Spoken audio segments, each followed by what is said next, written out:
I felt like I had a secret, and I would say like the best word to describe it was shameful towards myself. I definitely, would look in the mirror at my body and think about what could change, what I could do to, make myself look better. In most cases, I've always said, eating disorder patients, people, whatever, are some of the truly kindest people in the world. They don't see the world the way everybody else does. They see the flaws and it hurts their hearts.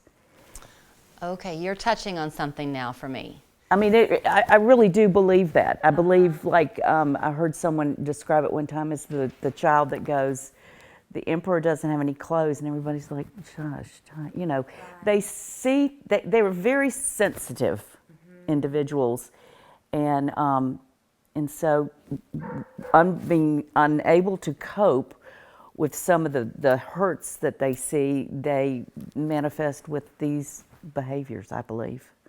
Some instincts kick in, usually maternal on my wife's side. And she's like, we got to take care of this. And so, yeah, it was a shock.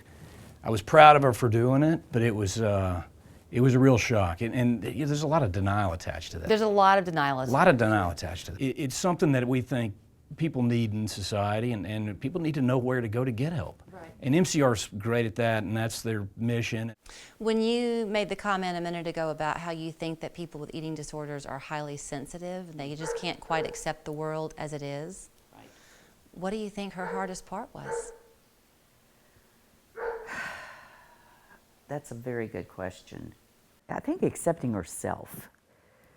I think that's true. I'm a firm believer that there's never just one reason that an eating disorder develops. It is so many different contributors. And I used to think that there was just one reason to blame. I always wanted to find one reason to blame. Mm-hmm. And a part of recovery for me was realizing and accepting the fact that there isn't ever going to be just one reason. And I looked at her and I said, why don't you just kill yourself? And that's awful. I mean, to this day, that's something that I said it to her. I talked to her about, I said, if you keep up with this, we're going to plan your funeral. Yes. But you know why I think you did that, Jan? Somebody had to fight for her. Yeah. And we did. I mean, right, no, I don't mean that but I feel like that's all we did was fight for her. And she couldn't fight for herself sometimes. I think just patience is a really big thing. I know it's easy to get frustrated because you don't understand. And it's such a hard thing to understand when you're not in that space. The main thing for me, and I still have it written on my mirror, is this mirror does not define you. This thing lies. So I remember that every day. But also that you are so much more than the weight on a scale and the way that you look. Clearly you are. I will say something that